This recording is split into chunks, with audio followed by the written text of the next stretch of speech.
I love you, but the closer you get, the more I want to push you away. This is avoidant attachment in a nutshell. Relationships probably feel something like this. You value independence, you don't like feeling needed. When things get too close, you pull back, or you convince yourself that things just aren't quite right. And the hardest part is you don't always know exactly why you feel overwhelmed. You just want out. In this video, I'm going to walk you through 6 skills that will actually help you begin to heal avoidant attachment. Not just theory, but practical actions that you can start taking today. The first few focus on building safety, but the last 2 determine whether your relationships really deepen or just slowly dissolve. And if you're not sure what your attachment style is, whether you're anxious, avoidant, or somewhere in between, I have a free attachment quiz link below. Now, let's start with the foundation. The first skill that you need to practice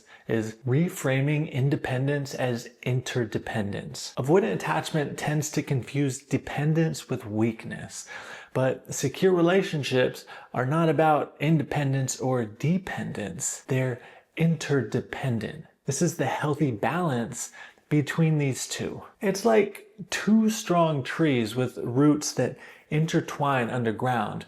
They're not choking each other, they're not standing miles apart. They're independent, but still connected. And they're actually stronger because of it. So when you refuse help or you don't let others in, you don't protect yourself like you might think. You actually isolate yourself and become more vulnerable. The strategy to help with this shift is simple. Ask for help this week. Something small, something you probably think that you don't need help with. And sure, you probably don't, but just do it. Get the rep in. And that resistance that you probably feel at that idea, that's the muscle you're building.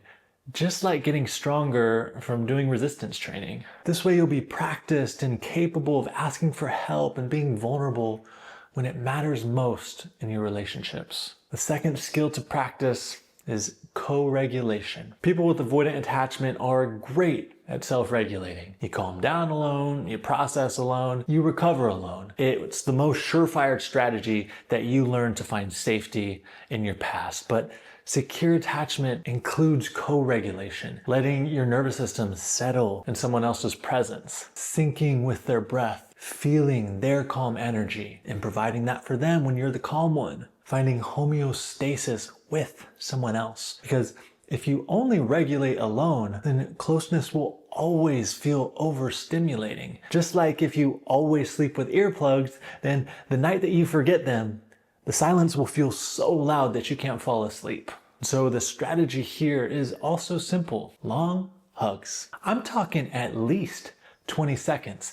Upwards of 1 minute. Just stay until your body starts to soften. It may feel unnatural, like it probably will actually. Stay anyway. Focus on slowing your breathing, feeling their breath, telling your body that you're safe, because this is how your nervous system learns that connection isn't a threat.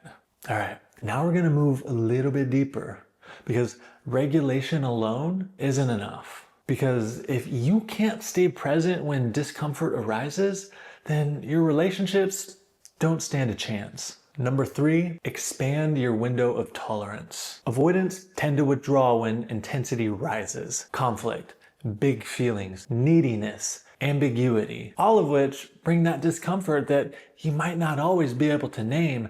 It just feels heavy and suffocating. So then withdrawal feels like relief. This is why so many avoidants end relationships only to come back a few weeks or months later after that initial relief subsides. But relief isn't repair. Secure attachment requires staying present through discomfort. Think of your window of tolerance like a container. Right now, maybe it's just a tiny little glass, but we're trying to make it a large bucket. This is one of the best strategies for avoidants to expand their window of tolerance for discomfort. And it may seem counterintuitive or unrelated, but stay with me. Cold or heat exposure. Okay, so what does this have to do with relationships? You train your nervous system to stay with very uncomfortable sensation instead of escaping it. Because prolonged cold or heat exposure will force your nervous system into the fight or flight sympathetic state, and then you use long, slow exhales to tell your body that you're safe. You're literally getting in reps of discomfort without withdrawal, and that's the muscle. There are a lot more strategies for doing this, but I find this one to be one of the most impactful levers that you can pull. But if you want a lot more practical applications, it's all inside my Relational Alchemy program, step by step for embodied change. Number 4, this skill is critical for healing avoidant attachment. You have to learn to feel your freaking feelings, not think your feelings. What a lot of people get wrong about avoidance is they think that they just don't care, but that's not quite it. It's about not being able to access themselves. And most avoidants just intellectualize instead of feel. But emotions are signals.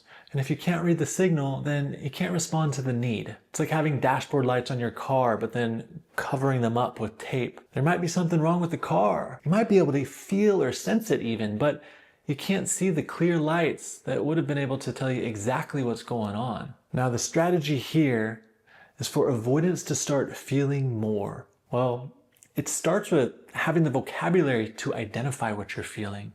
So use something that is called the feelings wheel. Print it out, put it on the wall in front of your toilet, somewhere that you're gonna see and read it a lot.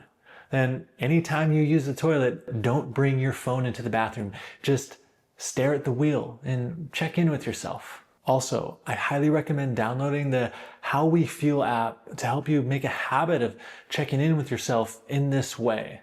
And they're not affiliated with me in any way. It's just what I suggest to all of my avoidant clients. So expand your emotional vocabulary because security requires emotional literacy. Now, here's where most avoidants plateau in relationships. This one is why their partner clings harder for more or eventually just pulls away themselves, often initiating the push-pull on-again, off-again cycle. 5th skill to build, vulnerable disclosure. When someone asks how you're doing, avoidant attachment defaults to phrases like, good, I'm fine. That completely kills intimacy. They want to feel closer to you by knowing your inner world. Closeness doesn't grow through stoic, rigid summaries of your day. It grows through getting really specific. It grows through knowing how things are really impacting you and then being willing to open that window and share. And it doesn't mean that you have to trauma dump. Actually, don't do that. But